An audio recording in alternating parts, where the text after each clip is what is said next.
Prisioneiros da Esperança. Reflexão baseada em Zacarias, capítulo 9, versos 9 a 12. Alegre-se muito, cidade de Sião, exulte, Jerusalém. Eis que o teu rei vem a você, justo e vitorioso, humilde e montado no jumento, em um jumentinho cria de jumenta. Ele destruirá os carros de guerra de Efraim e os cavalos de Jerusalém. E os arcos de batalha serão quebrados. Ele proclamará paz às nações e dominará de um mar a outro e do Eufrates até aos confins da terra.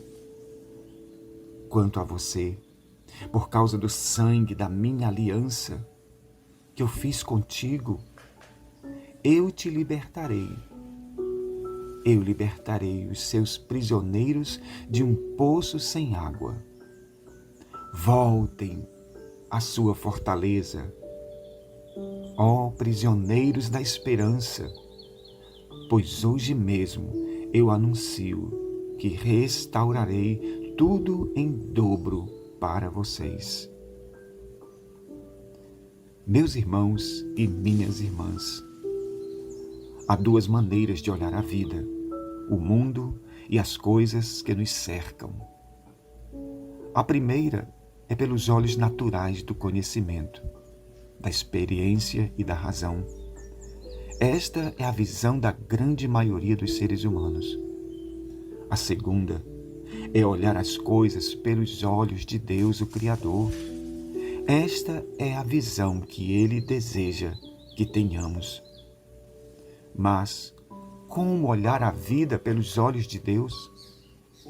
Quanto mais nos expomos com a Sua palavra, quanto mais mergulhamos nas águas do conhecimento, mais alcançamos as lentes do Deus eterno para enxergar o mundo e as coisas que nos cercam.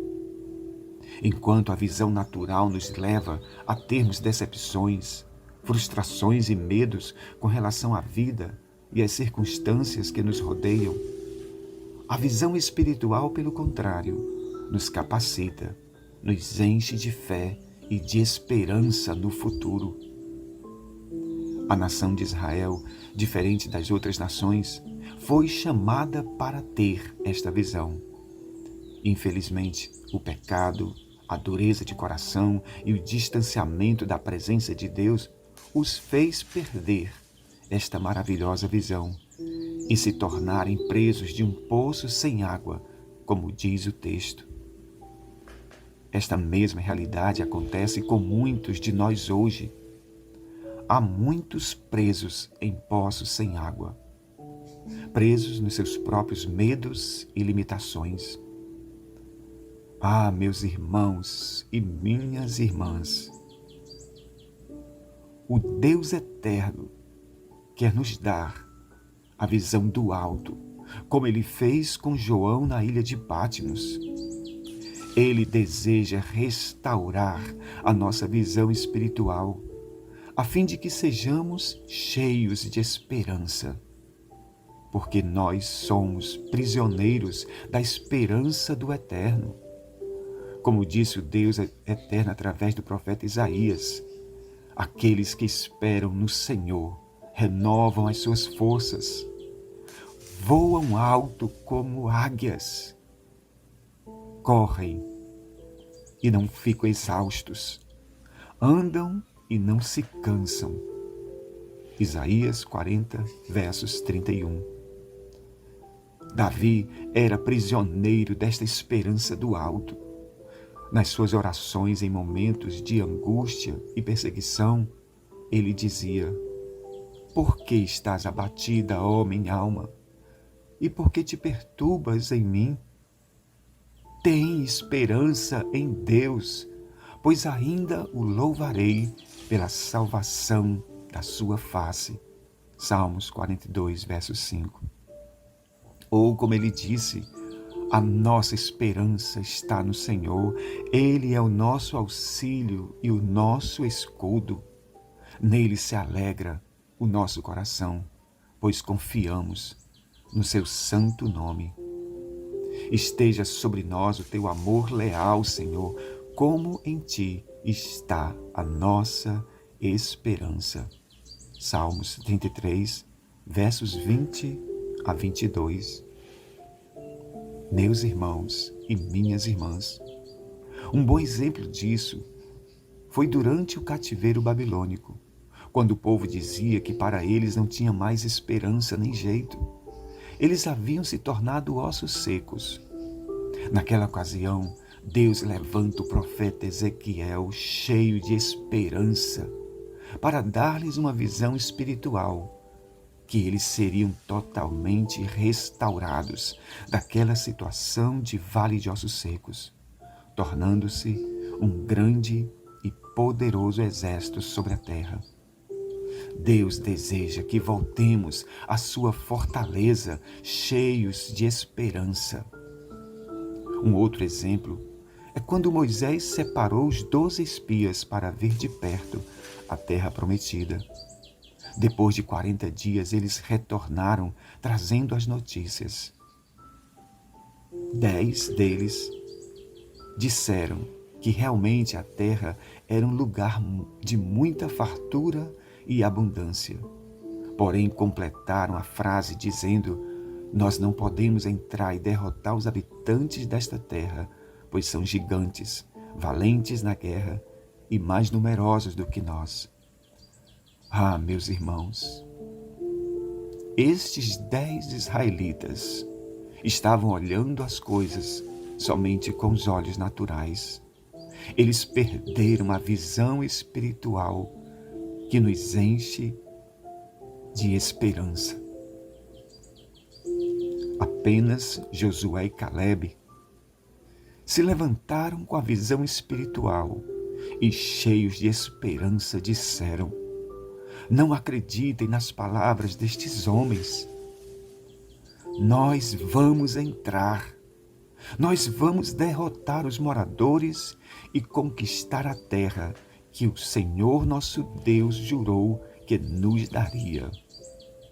Percebam o quanto é importante nós termos a visão espiritual, a fim de nos levantarmos de nossos fracassos, desesperanças e frustrações. A falta desta visão nos torna prisioneiros de nossas próprias cadeias e labirintos.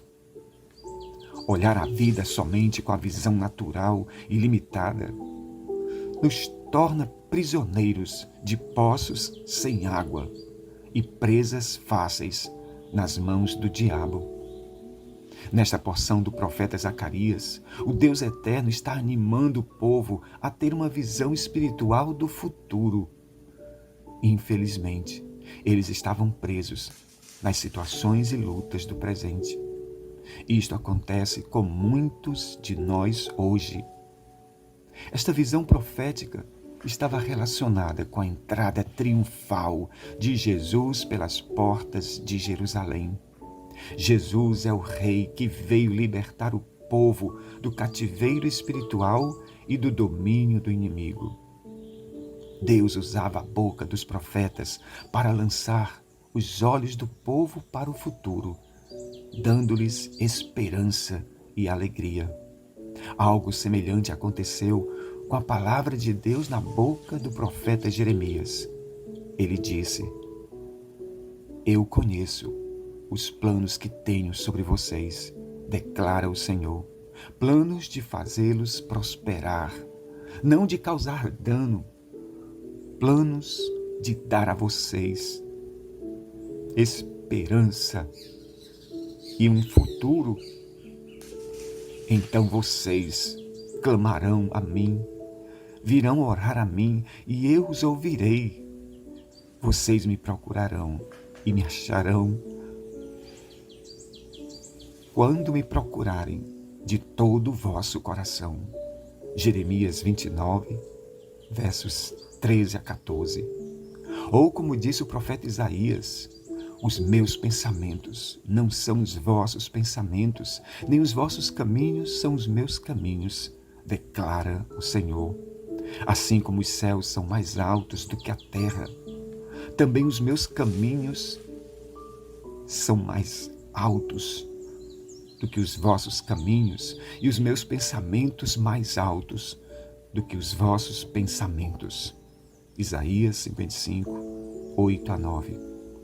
Esta expressão do profeta, voltem à sua fortaleza, ó prisioneiros da esperança, carrega esta ideia de que estamos presos às palavras de esperança que o Deus eterno coloca em nossos corações.